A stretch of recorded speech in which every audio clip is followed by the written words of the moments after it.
Hello everyone, my name is Relax and Panic and this is another reaction to the Monogatari series. It is Koyomimonogatari episode 10. And you know what to do, as always. If you want to see the reaction itself, just go down into my descriptions, follow the links, replace the circumflex dot parts with real dots, and enjoy. Once you've done, feel free to come back here and hear out my thoughts. So, see you soon. For those that came back, welcome back. Now, what to say? Interesting episode. So it is Ononoki. I like that. I like her quite a lot. She's an interesting character, which I still cannot read. I don't know why she is doing what she is doing. But there were a lot of small points in this episode which could be interpreted as finger points somewhere. It could be nothing as well, which is always a problem with the series. You never know what is important and what not, because very often small points attach to each other and lead to the big picture. So, let's see. This episode is called Koyomi Seed, and I was searching for it. You know, there we often had namings based on like something that was really in the meaning of a stone, a tree, stuff like that. In this case, Koyomi Seed was named that way because of just one phrase that was used in the middle of the episode, and I checked it again because it was that Aragi mentioned that he will have to not rip the seed, but he will have to harvest, he will have to care about what he started, so he seeded it. That was his wording. When it came to his relationship, I think it was with Kagenui. I'm not sure, but I think it was about his relationship using of the talisman. And so far, okay. But the next thing that Ononoki said was, well, if you seeded it, then you should do that, right? And that's an interesting sentence, because there are two options in there. The one is, do so. You seed it, so do it. So you will have to care about it. But the other is, if you seeded it, then. There is a little question in my opinion, and this is, was it really you? Or did someone else do it? Did someone else start the problem, the thing at all? And once again, the big question in this series in general, is someone else playing a bigger game, a bigger picture? And Araki is just a little chess piece being pushed around all the time. Maybe a big chess piece, but still a piece. So that's one thing that was important. And directly afterwards, this scene here happened. And this is spiraling a lot around what I feel like it is a bit of a truth. The thing that Aragi is drawn into oddities, so he can't get away from them. Once something is weird, he has to investigate. He has to find out. He wants to in a weird way. So it is always a bit spiraling around him, which is interesting. So it seems like the oddities are pulled towards him as well. But he cannot just ignore them either. So he wants to know more about this supernatural world, which is needed for the story. But it still makes the question, how important is he? Who is he? Why is he? You know, the big questions. Why am I here? So it cannot be completely coincidence that it is him who has all these encounters. Why was he chosen, or did he appear the first time helping out Shinobu, which we still have not seen? All this stuff, all these questions. There's too much happening with him and around him. He is somehow important, and still hasn't got the big picture. That's the interesting thing. So he gets pulled in by oddities. That's one thing, true. And it is mentioned afterwards that he, even when that happened, all is balanced out, strangely enough. So he kind of still solves it it is balanced, it works out in the end. And it's not only his doing. So there are many other factions kind of pulling strings, trying to balance everything out. I guess sometimes in one way than in the other. So there are multiple parties playing here, I think. And that cannot be so normal, if you know what I mean. Something else is going on. And I think this discussion is a part of what we are going for. It's leading to somewhere more information. So there was, for me, one of the major things in this episode. And the fact that he's being carried around on a finger, which is interesting.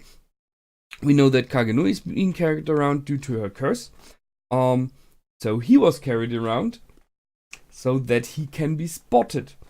And I questioned the fact that he is so visible. Because there's not like Ononoki has a disappearing effect or anything like that. So that people don't see them. This is a city. There are not many people in there, no question, but right at this moment. But still, there is a small girl carrying a way larger man on her finger through the streets. Not on her hand, which would be incredible already, but on one finger. So, people should be reacting. I mean, they are walking by. I'm pretty sure that if someone would see it, possibly Ononoki would go around the corner or anything like that. But still, it is this moment of, what the heck? You know? What did I just see? Possibly you would question yourself. Maybe you would check. But for sure you wouldn't ignore this when it walks by. So, and that was the reason. So there is someone in the city, and the two of them should avoid meeting each other, Aragi and the other one, which is Kaiki, the conman. So Ononoki did this so that Araki is spotted from afar, and Kaiki can avoid meeting up with him accidentally. So clever. Quite nice idea. And she used a small, I wouldn't call it a lie, she used a small trick to get Araki into doing it. So the trick was, I'm searching for something, I don't know what it is, and I'm not even sure if it is here. The I don't know what it is a lie. She knows that she is searching for Kaiki so that he can avoid them. So she's searching for the non-existence of Kaiki in the area. So she wants to find where he is not in the end, right now. So, and they succeeded in doing so. Quite clever. I mean, by doing so, she knows what it is. The not-existence of Kaiki. So there was a small lie in. But a very clever one, I like it. Once again, the question is, why did Ononoki do it? Did she do it for Aragi? Because I very often have the feeling like she is, strangely enough, really trying to help him. Why server? Is she doing it for Kaiki? Which is an option as well. Is she maybe doing it even for Senjugahara? Because we know that, well, this is a very weird relationship those three have. Or is she once again working for Kagenui or Gaen, who ordered her to do that? I don't know.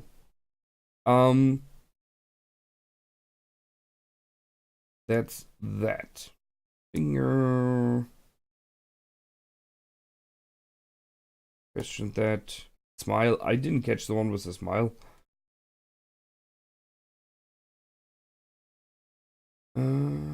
Oh yeah, in the end we have the discussion again, which we had very often this season, small mini episodes, that Araki is once again having a call with Hanekawa, who is running around the world. So I think she was in Machu Picchu. I may be wrong, but it looked a lot like that for me, and on some other places as well.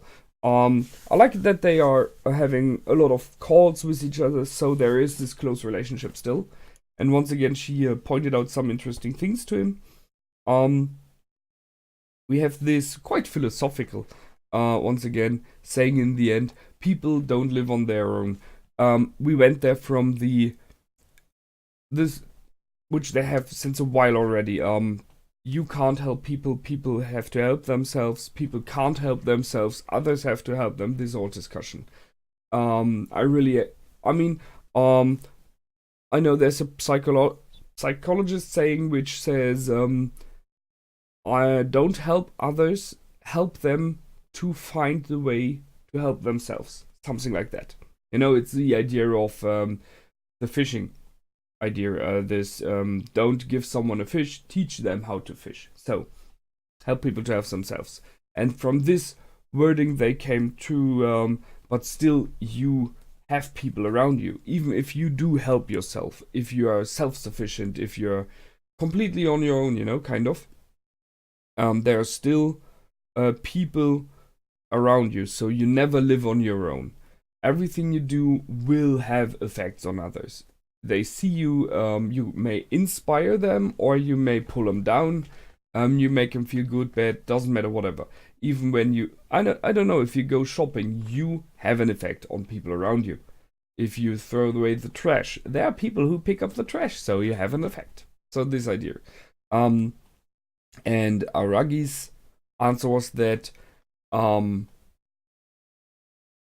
you are often not conscious, you're not aware of that, of this fact. We do live our lives, if we are alone at home, as example, not really aware of the fact that even by sitting here alone in my room, I'm having effect on other people, because there are lights running right there.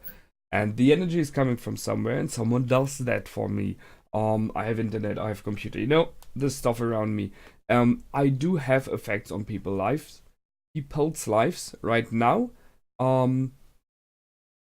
At least I will influence them in the future or in the past just by sitting here. Right now, I might influence your life. I mean, you're watching me, so what? So, nicely put. I don't know where this is leading to. Some of you mentioned that the last 4 episodes, roundabout, of the series are leading somewhere. So the next 2 episodes, 11 and 12, I know have like a big thing going. And I will do the movies before, and then 11 and 12. I mean, there are a lot of discussions about what's the best way, but in the end, it seems like that is an timeline that would be nice. So I will go with that one. We do have Christmas soon, so I have to check out how I can do more of this. As you may have realized, this episode was delayed. Personal life, as always. And I will see you on the next episode. In this case, on the movies. So look out for it. The movies are coming, and I will be reacting to them. Until then, feel free to comment, like, and subscribe. My name is Relax and Panic. Goodbye, and out.